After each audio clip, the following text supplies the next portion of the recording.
been told I have a certain amount of months or years or whatever to live. You end up getting like a peace about it. Death is a reality for all of us. I just am forced to think about it on a day-to-day basis. It's a reality for me now, and I think it's allowed me to do the things that I've done.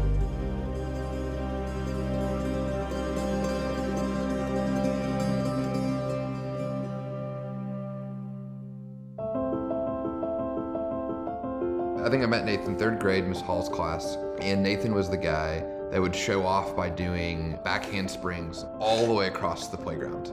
He's one of the best athletes I've ever met. You want him on your volleyball team, you choose Nathan. Basically any athletic competition I can think of, Nathan was always like one of the top people. He's like, go, go, go, wants to go for a run and then do this and this and this. You know, I was like vice president of operations at this cool startup, and we were doing it great. Literally, Nathan is like the reason that our company is here today. He ran basically all day-to-day operations. And Nathan went from having 2 people under him to like 30.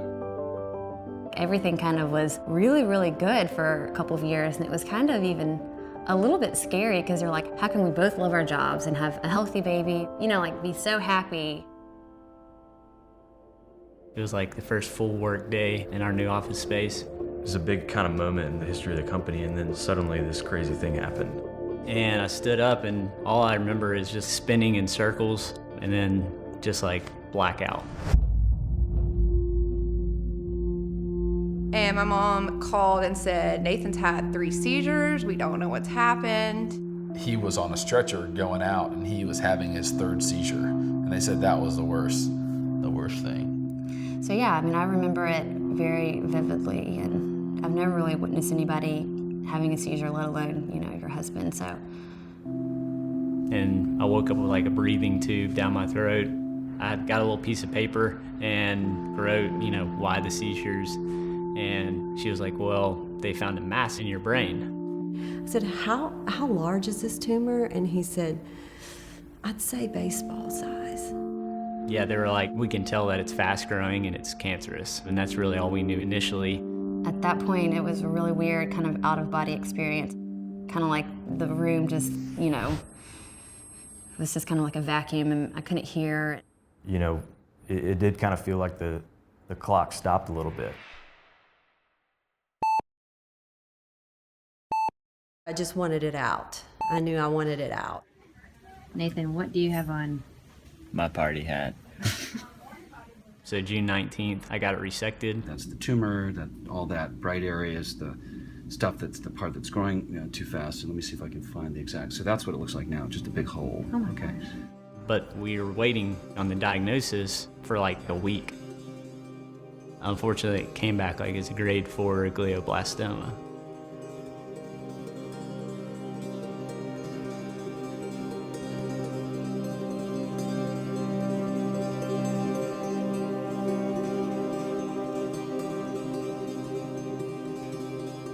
Of course, Nathan was already well read on it, and he just broke. And he got up and he went to the kitchen sink and he laid over it and he just bawled. And I was like, this can't happen to my brother, my only brother. This can't happen. The first thought was not like, oh man, I'm gonna die. It was like, I wanna see my child grow up. And, you know, I don't wanna leave my wife. And then I said, all right, are you ready to fight? Are you ready?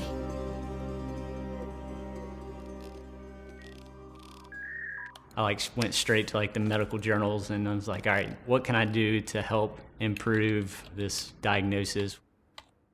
He's adopted this keto diet where he's completely rid himself of any kind of sugar. I mean, he is maxing out radiation. He's maxing out chemotherapy. You know, I'm gonna do everything I can, but I don't have control of my life. It's up to God as to what's next. It's honestly the worst, best thing that's ever happened to me. I was always working, just constantly working, and something like this happens, it's like, whoa, where were my priorities? I've neglected my family. When I'm with my family now, I'm 200% with them. He's grasped what really matters the most, and it's people and it's relationships.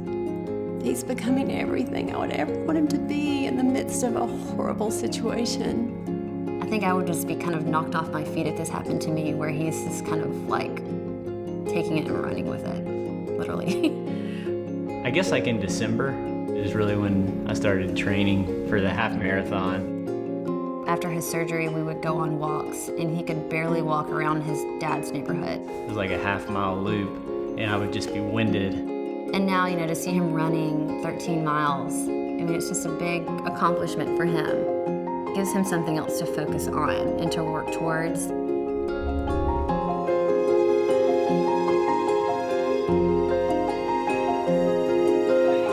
Everybody with Nathan, come here. We're all gonna go on top of that thing and get a picture.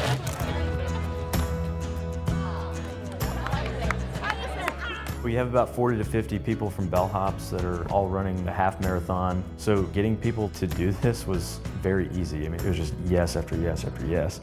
Everybody has just banded together and has really, truly run this race with me. It gives us something to share in together.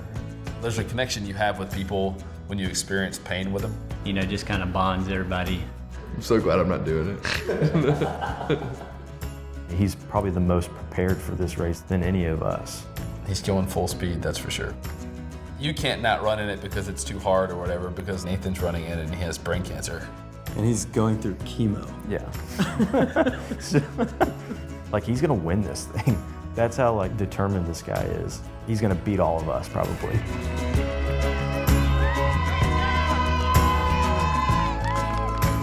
He won the bellhops pool. He beat them all.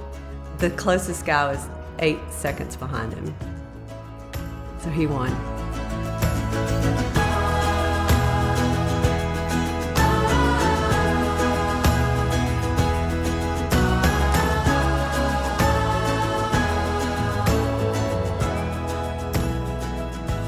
Even though this is really, really painful and it's hard, that I do feel like a lot of people are being touched by his story, including myself.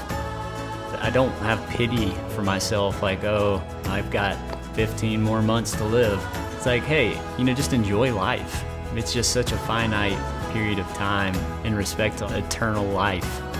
I mean, just do things for other people out of the kindness of your heart and just love.